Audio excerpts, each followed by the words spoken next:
BPS, the Bob Ross Podcasting Service. Portions of today's podcast are brought to you by the Peapod Institute for Peanut Innovation and by the Shrub Group. In nature, I'm F. Ronnie Abraham, and welcome to In Nature. In nature, there are birds, there are flowers, there are bees. In nature, we see bushes and plant happy little trees. In nature, we watch clouds and stars, streams and mighty mountains.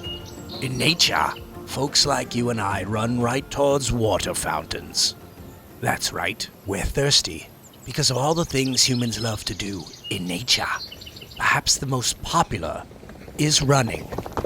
For more on why we run and for what, we turn to senior reporter Ron the Running Man Scalzo. It's time to start running! I have always been an avid runner. I've run marathons and I used to be a running coach. I really enjoy the feeling I get from going out for a run. Like the ability to just kind of meditate in a way and really work through whatever is going on in my head and in my body. I would 100 times rather be outside than inside. The endorphins, like I just had so much fun. I was enjoying it. In the U.S. alone, over 48 million people spend time out here on the trails each year. And not just for the physical and mental health benefits. The human also runs to raise money and awareness for worthy causes. My name is Bree Spielman. I currently work as an art director for a nonprofit called Give Power, which is partly why I joined the run. Bree Spielman's from Tennessee, one of 13 states participating in the Happy Little 5K, or as it's otherwise known, the Bob Ross Run for the Trees. Tell you what, you know me, I love trees. I think this is a good place to... Let's have a tree. You don't have to be an artist or an environmentalist in order to do this virtual run for the trees. But Bree happens to be both. And oh yeah, she's also a Bob Ross fan. I appreciate him so much and his interest and focus on conservation. You know, if you get to Florida and you have a chance to see the Everglades down in southern Florida, they're one of the most beautiful places that you've ever seen. And there's so much wildlife there. It's about the only place left where there is any. But it is gorgeous, and we have to take care of it. It is such a fragile system, so fragile. There's no mistakes, just happy accidents. Like, I think there's a huge need for support in that vein these days, where folks just feel like they can't do anything right, or that they are down on their luck and they're just looking for some sort of hope. Just having anybody tell you that, like, hey, you know, mistakes are okay, you're learning. You learn from every painting. Every painting is a learning experience. Everything in life is a learning experience. It's not failure. It's about being human, not perfect. And I think we've, as a society, especially with Silicon Valley and social media, we have focused way too much on trying to make everything seem as perfect as possible. And that just takes the human element out of it. If it doesn't work the way you want it, it's not failure. It just means you learned something. And as long as you're learning, you're not failing. Let's take a little on the 2-inch brush, a little of that same green, yellows, maybe a little bright red here and there. Bob Ross is amazing, and he stands for all these good things. So yeah, I'm going to do it. He's a great dude, and I love that this is going towards, what is it, planting trees is what it's going towards? Michelle O'Kelly can answer that. Michelle's the one who started all this. She planted the very first seed over 5 years ago while working for Michigan's Department of Natural Resources. And I do fund development, which is basically a fancy way of saying I ask people for time and money. So I manage our volunteers and I manage our fundraising campaigns as well. And most of those are around the happy little trees and tree plantings, as well as accessibility in our state parks. In 2019, the Michigan DNR and the Bob Ross Company linked up to make Bob the face of the first ever Happy Little 5K. We don't want any jealousy between trees. So we'll take care of all these little rascals. Take care of them all. And it stands for so many beautiful things, right? It stands for art. It stands for having confidence in yourself. It's his overall message about being a kinder, more confident human, as well as that nature piece too. The results of Bob's representation? Over $1 million raised. Thousands of trees planted in 20 state parks across Michigan. and naturally, more state departments who wanted to participate. In 2023, we expanded it to Wisconsin, Ohio, Indiana, South Carolina. In 2024, we added Oregon, Pennsylvania, Florida, Georgia, and Washington. And then in 2025, we've added Maryland, Virginia, and Tennessee. So you got like half the country at this point, it sounds like. We're getting there. Bree Spielman's lived all over, but she fell in love with Tennessee's artistic community and its parks. Specifically, Nashville's Shelby Park. And I love how much the park officials put into the conservancy and education of the natural plants and wildlife there. It's just such a special place. I feel like if Shelby were to ever disappear, it'd be a travesty. It has to stay forever. Shelby is just one of thousands of state parks that need constant attention and maintenance, accessibility, educational programs. And when Bob Ross is at the center of your branding, one particular cause takes priority. It's all about trees, all about the trees. My name's Kathy Kate, and I'm originally from East Tennessee, just outside of Knoxville, a little town called Maryville. And I have lived in Middle Tennessee now for almost 15 years. Kathy Kate is the board chair of the Tennessee State Parks Conservancy, a nonprofit dedicated to protect and preserve state park resources for future generations. We can help them become an even better state park system than they already are, because we can move a lot quicker. We've got a lot of agility in being able to say, oh, you need funds for this. We can go out to either a private foundation or a corporation and get those funds and get them to where they need to go quicker than you can just working through the bureaucracy of state government. And when Tennessee gets wind of the happy little 5K that's been sweeping across the nation, they move quickly towards joining the tree-saving party. Tennessee's is one of the most biodiverse states in the country, and across our state parks and natural areas, we've got everything from bald cypress trees to the shortleaf pines and Fraser firs, all in between. So we are actively helping to support that tree population across the state. Spend some time with nature. Go out and talk to a tree. Don't matter if people think you're crazy. Us painters, they think we're a little weird anyway. So that's all right. It just kind of fits in perfectly with the ability to save and to conserve the trees that we have, and to appreciate the natural beauty that we have, especially here in Tennessee. And each state can do its own thing. The marketing, the funding, it's all unique to each state park's resources and needs. Oregon planted 10 trees for every online entry. Michigan bought vital forestry equipment with the money they raised. Hey, Indiana, what'd you do? We had a lot of social media campaign for it. We have a website set up, and we actually more than doubled our numbers from just the previous year. So we saw a really significant increase this year. In fact, the cutoff for the registrations occurred, and we still have people that want to do that and looking to see how they can still participate, make donations to get trees in the ground, and also very much looking forward to next year. My name is Jody Kress. I'm the executive director of the Indiana Natural Resources Foundation, which is the nonprofit arm for the Indiana Department of Natural Resources, and I'm originally from Muncie, Indiana. We filmed the show in the great town of Muncie, Indiana.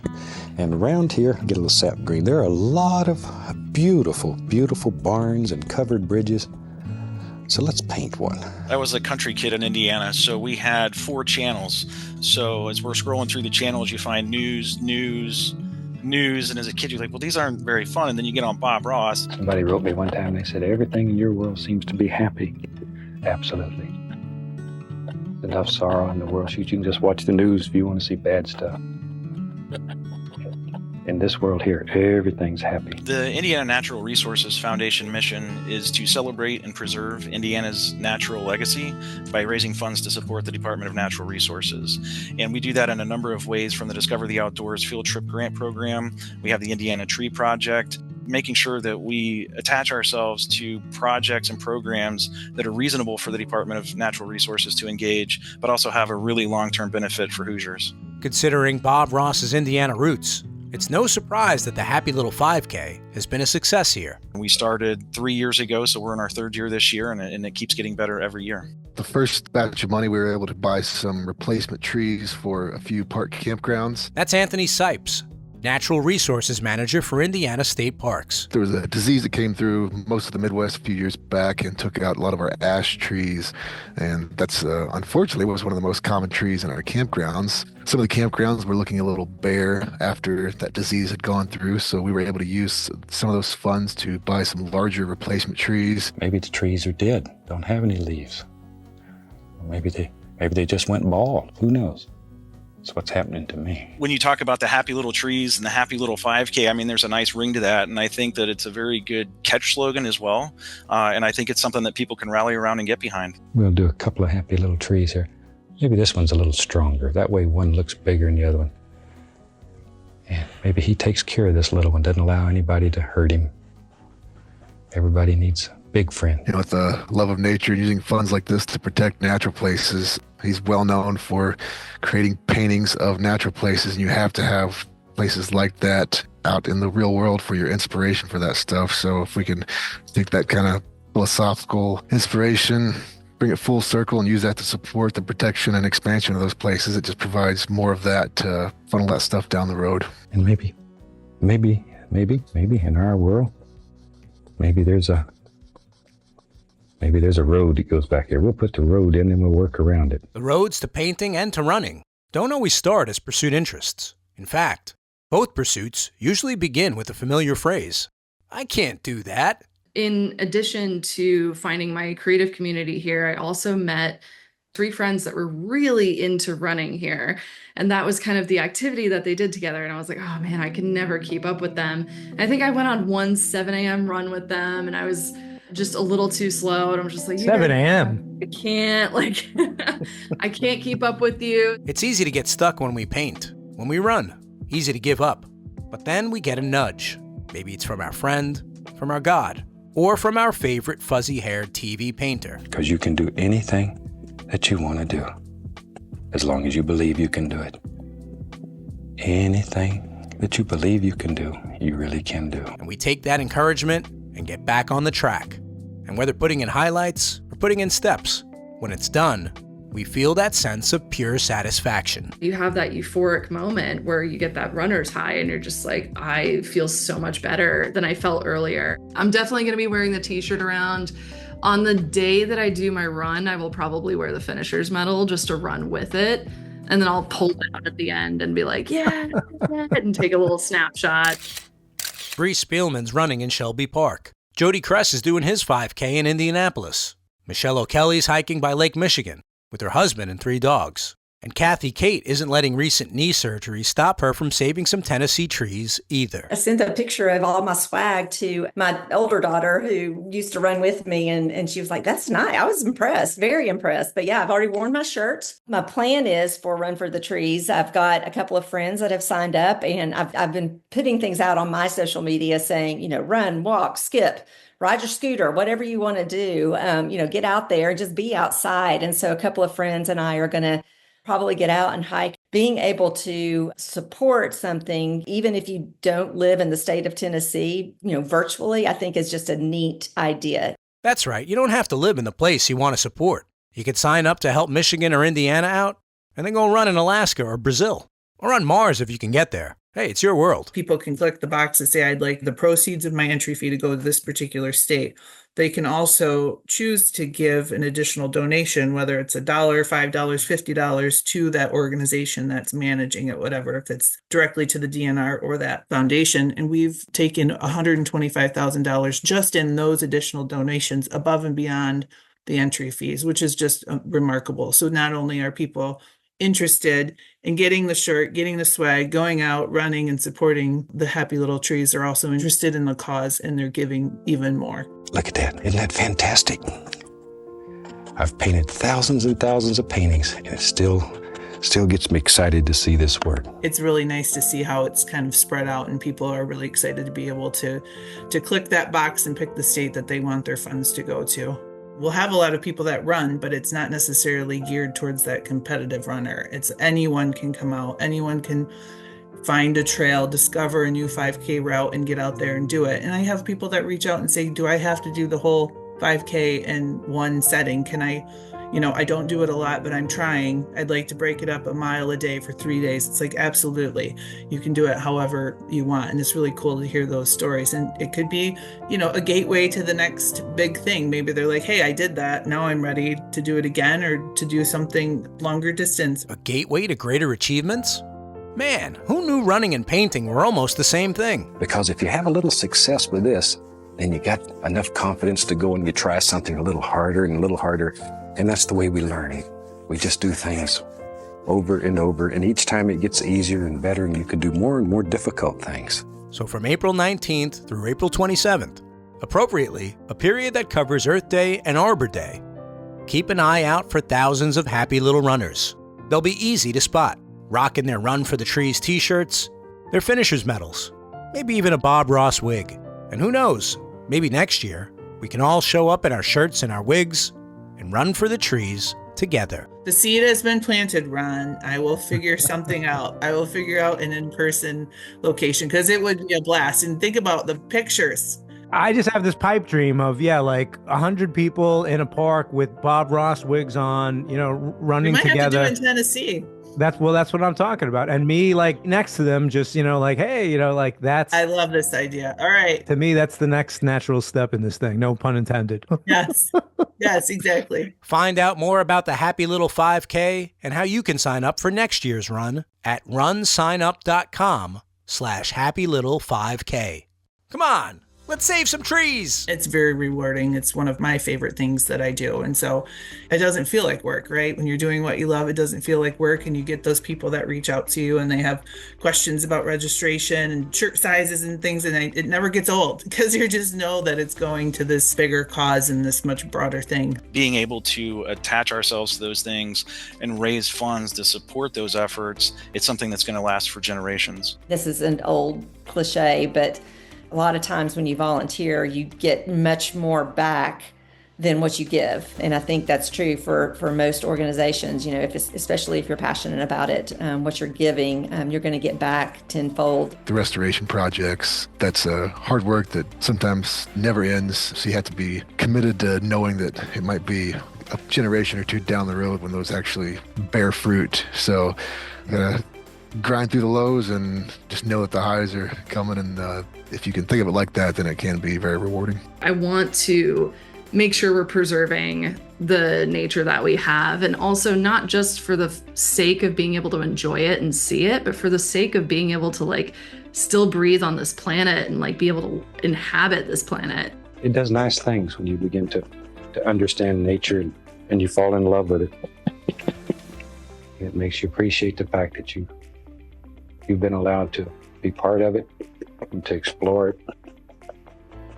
And hopefully it'll be there for your grandchildren and my grandchildren when they too can see some of the fantastic things if we just take care of it. I have to take care of it.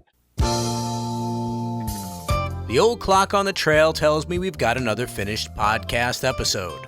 I want to thank my guests, Kathy Kate, Jody Kress, Michelle O'Kelly, Anthony Sipes, and Bree Spielman. This happy little episode was produced with help from James Shapiro at Jansen Media and mixed by Tom Carcutt at Digital Sound and Video of Daytona Beach, Florida.